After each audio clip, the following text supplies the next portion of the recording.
Hello, my name is Paul Thagard, and I'm delighted to be talking with you about your workshop on intelligent societies and ideology. I've actually done a lot of recent work on intelligence and also a lot of recent work on ideology, but it hadn't occurred to me to put the two ideas together. However, for a bit of reflection, I realized that a current project that I'm working on right now concerns information and misinformation. Misinformation is an extremely hot topic right now because of problems with the pandemic and climate change and political conspiracies. So I've been working on a theory of misinformation. So that's why my talk today is on the topic of ideology and misinformation. I'm going to try to show you how these four concepts, intelligence, ideology, information, and misinformation, all fit together. Unfortunately, I've only got 20 minutes, so I'm only going to be able to provide a kind of sketch of all the connections, but I hope you find it interesting and suggestive. Here's the plan for today's talk. I'm going to start by describing my new theory of intelligence that goes far beyond IQ to consider intelligence as the result of 12 different features and 8 mechanisms that explain those features. Then I'm going to describe my recent account of ideology, which also looks at the features and mechanisms that are behind the nature of ideology. In order to tie together intelligence and ideology, I'm then going to move into my new theories of information and misinformation. These are also theories about the cognitive processes that operate in people's minds, both to produce real information, that is, information that's about the world, but also many kinds of misinformation that are currently big problems with issues like the pandemic and climate change. In order to connect this with societies, I'm going to talk about how ideologies that are based on real information, ones that I think are informed by the nature of the world, can actually provide good guidance to the development of intelligent societies. On the other hand, there are lots of cases where ideologies are based on misinformation that tend to produce societies that are bad for the people who live in them. Finally, I'm going to connect it all together by saying how theory of information and misinformation can give us an idea of what it is for a society to be intelligent. I begin by describing the theory of intelligence that I developed in my brand new book, Bots and Beasts. That book is a systematic comparison of intelligence in machines, animals, and people. People have often talked about pairs of that, how machines compare with people, how animals compare with people, but I provide a full-blown three-way comparison. To do that, you need a theory of intelligence, and I think that the kinds of theories of intelligence available now in psychology, which tend to be based either on intelligence quotient or on a handful of kinds of intelligence, are way too limited. What I do instead is to, first of all, identify 12 features of intelligence: perceiving, problem solving, learning, reasoning, abstracting, planning, deciding, understanding, feeling, acting, creating, and communicating.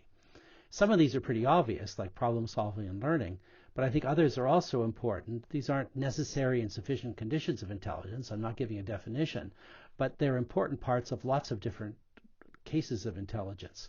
For example, perceiving is important because we need to be able to extract information from the world in order to think intelligently. We also need to have the capacity to go beyond perception and abstract from what we've seen and develop different high-level kinds of concepts. In addition, I rather idiosyncratically include feeling there. So sometimes emotion is thought as being opposite to intelligence, but actually I think there's loads of reasons to believe that emotions are an important part of intelligence, especially in social interactions. I include in the list communicating, which shows ways in which intelligence isn't just what goes on in an individual mind, but depends on interconnections with different sorts of people. In order to explain these features, I propose 8 different mechanisms. These are basically the mechanisms that cognitive science has discovered for enabling people to solve complex problems and do sophisticated kinds of learning. So the 8 mechanisms I discuss are imagery, concepts, rules, analogy, emotion, intentional action, language, and consciousness. Probably the most controversial one on the list would be consciousness. First of all, the claim that it is a mechanism, and the claim that consciousness is important for intelligence, but I defend both those claims at great length. So I think if we've got this as a theory of intelligence, we've got a good basis for going on to discuss the nature of an intelligent society and its connection with ideology. In my 2019 book, Mind Society, I give an extensive discussion of ideology and discuss many applications of it. So what do I mean by ideology? I won't give you a definition because I think definitions are rarely useful. Instead, what I try to do when I characterize complex concepts like intelligence and ideology is describe three aspects of them. Their exemplars, which are their standard examples, their typical features, which again are not necessary in sufficient conditions but are very common among the examples, and finally, I consider the explanatory role of concepts, what they're supposed to explain. So for ideology, the exemplars include many that you'll be familiar with: liberalism, conservatism, communism, fascism, anarchism, social democracy, environmentalism, feminism, and various variants of these. The typical features that apply to most of these is that they have adherents, that is, people who support them, but they also have competitors, different analogies that disagree with them, different ideologies that disagree with them. From a cognitive point of view, you can see that all these ideologies involve concepts, images, beliefs, rules, analogies, goals, values, and emotions, where I consider values, in fact, to be a kind of emotional representation. And the function of these cognitive representations is to provide justification for certain kinds of actions and also to explain and justify different kinds of change that can take place. When you've got these kinds of features operating, we can look for mechanisms that explain many different things.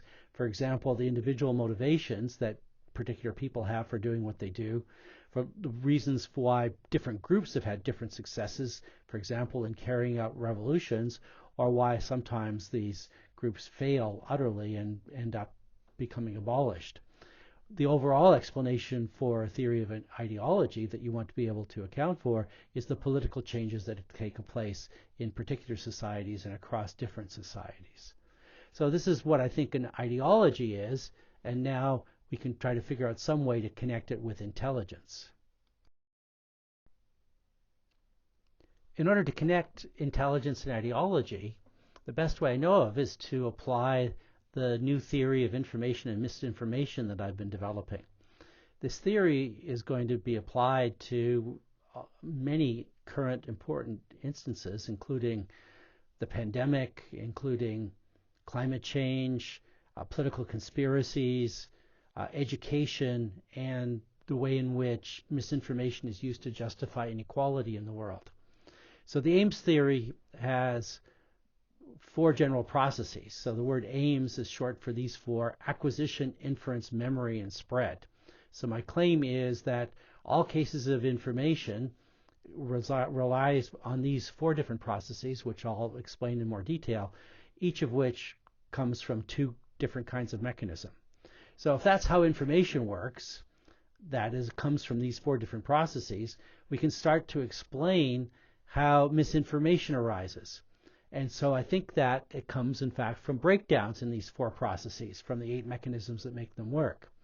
So if acquisition or inference or memory or spread, or all four of them work badly, that's when you get misinformation. The analogy here is with medicine. So we explain health in medicine by mechanisms that show how the body works, how your heart works and your lung works, and when everything's going well, then you're healthy. However, if something goes wrong, if you have heart problems or lung problems or you get an infection, then you get breakdown in the mechanisms of health, and that's how you get disease. Similarly, the way you get misinformation is from breakdowns in these 4 general processes and 8 mechanisms for information. I introduce a new term, reinformation, it's a new word I made up, as a way of describing fixing information breakdowns. So what you do in medicine, when you've got bodily breakdowns, you will want medical treatments to try to fix them. For example, drugs to make the heart work better.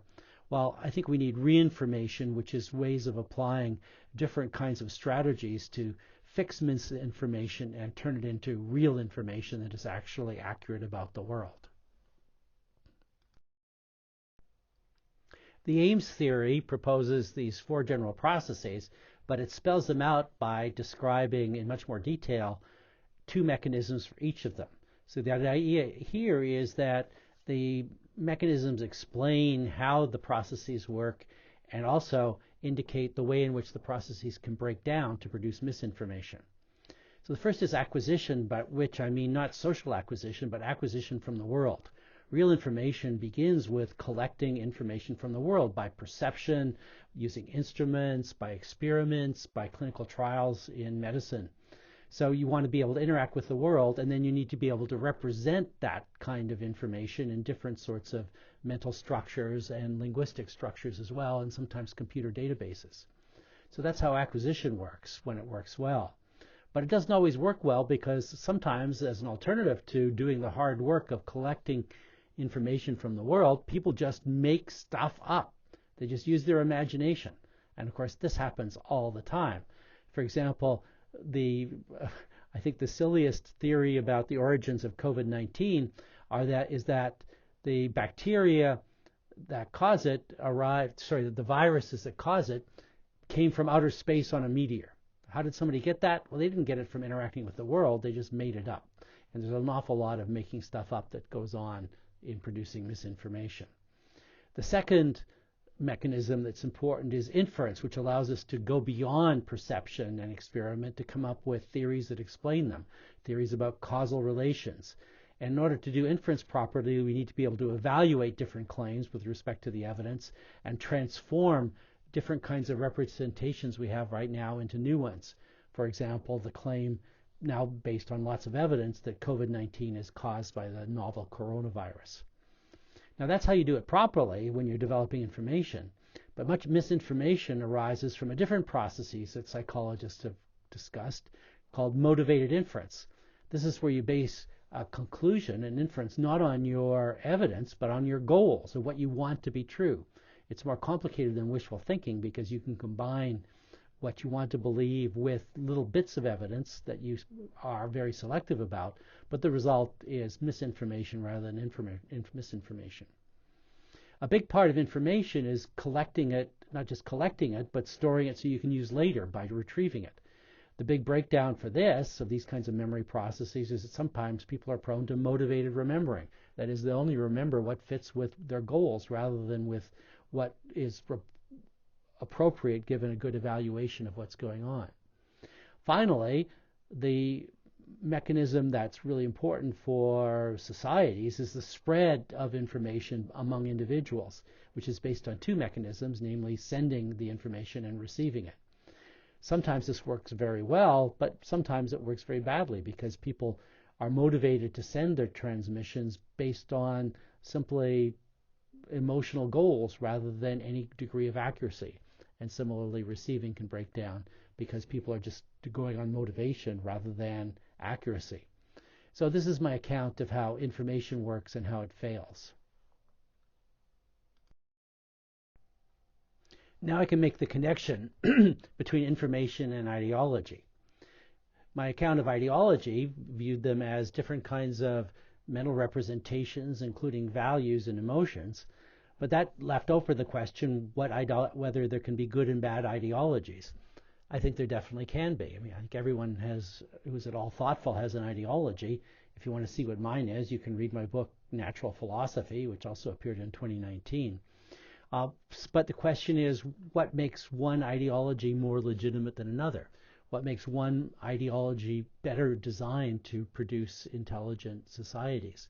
I think the answer is that good ideologies are based on information acquired by the four Ames processes that show that they support objective human interests. But what are objective human interests? I think the answer to this comes from the concept of needs. At least that's what I argue in my book, Natural Philosophy, and I argued much earlier in a 2010 book called The Brain and the Meaning of Life. So what are needs? Well, let me start with a couple of quotes, famous quotes you might have already heard. One from Karl Marx, who said that from each according to abilities to each according to needs. So we want people to be able to look after with respect to their needs. Similarly, Gandhi said that the world has enough for everyone's need, but not enough for everyone's greed. He noted that a lot of what people do is designed to go after greed for personal wealth and power, but instead we should look at people's needs rather than individual greed. In my book Bots and Beasts, I have an extensive discussion of the ethics of artificial intelligence under the slogan of need, not greed. But what are needs? Well, this is where we need real information based on Ames processes. It's pretty clear to see what the biological needs are, that people need air, water, food, shelter, and health care. So that's easy to present objectively. But I think there are also good psychological evidence that there are three primary psychological needs that motivate people. First is a need for relatedness, that is to be connected with other people, to have a feeling of belongingness. The second is a need for autonomy or freedom, and the third is a need for competence, which is the ability to have achievements and feel like you're accomplishing something. So these are actually, I think there's good evidence that they're culturally universal. Different cultures will emphasize more than others. Some cultures are bigger on relatedness and less on autonomy, but I think and other cultures like the U.S. are big on autonomy and forget about relatedness. But I think all of them matter to people all over the world. So when you've got a theory of biological and psychological needs, you can ask, is the ideology operating in a particular culture one which is good for the people in it? I'm running short of time, so let me go very quickly over the idea of a bad ideology. I hope everyone here will agree that fascism is one of the worst ideologies that humans have ever had. It's led to deaths of many millions of people and the horrors of the Second World War, largely because of the actions of Nazi Germany and their Italian allies. So what are the kinds of misinformation that supports fascism? These are all ideas that run contrary to human needs, but the four that I've noticed that operate in these cases are racial superiority, that some groups are better than others, dangerous threats, for example, the Nazis were very worried about Jews and communists, the idea that there can be a glorious infallible leader, which is the way Hitler and Mussolini were portrayed in Germany and in Italy, and finally that there can be a kind of inevitable destiny, the proposed Third Reich, which was supposed to last for 1,000 years. Where these ideas come from are from the kinds of sources of misinformation I've already talked about, where people make things up but then believe them because of motivated inference and different kinds of distorted remembering and transmission. Now let me connect these ideas with what could be desired for an intelligent society. An intelligent society isn't just having a bunch of intelligent people, because there are emergent properties, as I argued in my book Mind Society. An emergent property is one that belongs to a whole that isn't just the sum of the parts, because it depends on productive interactions among the parts, among the members of the society. So we should be looking for this kind of emergence to operate from productive interactions. It could also be that intelligent societies benefit from machine intelligence, but I don't think there's a lot to be hoped for that yet, even though artificial intelligence has been enormously successful over the last decade or so. I argue in my book Bots and Beasts that machine intelligence is currently much more limited than has been recognized, both cognitively and ethically. The cognitive representations come from lack of things like deep causal understanding. Machine learning is great today for doing things like translation, but it doesn't give you causal understanding. Equally missing, equally important, is the ability to work ethically, which I think requires to work with emotions, not just general principles. And so machines don't have bodies, they don't have emotions, and I don't think they've got ways of having values in a way that are crucial for ensuring that the machines will be motivated to work toward the needs of human beings. So I think we need to be very cautious about how machine intelligence can contribute to intelligent societies. Finally, I want to argue that intelligent societies should be ideological, but based on good ideologies, ones that are based on real information rather than misinformation. If they work with real information gained from biological and psychological studies, then we can ensure that the society is set up in a way that it will satisfy human needs rather than the greed of individuals. I only have half a minute to sum up. I've tried to show how we can connect intelligence to ideology using the Ames theory of information and misinformation. If we use acquisition, inference, memory, and spread properly, then we can get real information that supports good ideologies that encourage satisfaction of human needs. On the other hand, misinformation that fails with these basic mechanisms can be used to support evil ideologies such as fascism. Finally, I would like to see intelligent societies strive for what I've called reinformation, that is, the attempt to fix misinformation and produce real information that supports human needs. Thank you.